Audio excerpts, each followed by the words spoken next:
Okay, so next question in our broadcast channel, mutual funds, is it still worth it or pull out na?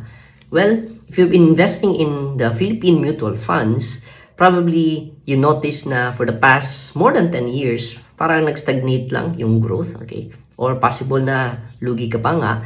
And the old me would have said na, yeah, pull out mo na yan kasi sobrang laking opportunity loss niyan, di ba? Like 10 years, natutulog lang yung pera mo, okay, in mutual funds.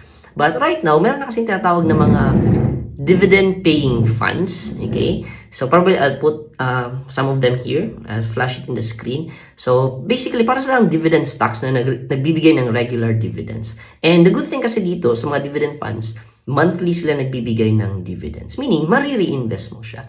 And some of these dividend-paying funds are also invested globally. Meaning, you're not just limited dito sa Philippines. So, yung investments mo, hindi lang limited here in the Philippines. Again, because the PSEI, so yung index natin in the Philippines, okay, so medyo stagnate lang talaga. While yung global market naman is nag-i-increase. Maraming mga opportunities globally. So, that's the good thing with investing in these funds kasi, again, some of these funds are invested globally. At the same time, they are dividend paying and then monthly nagbibigay ng dividends, meaning kahit up or down yung market, at least mayroon ka na re-receive na cash flow and you can reinvest it back dun sa investments mo. So I'd say mutual funds are worth it kung you invest in mga dividend paying funds.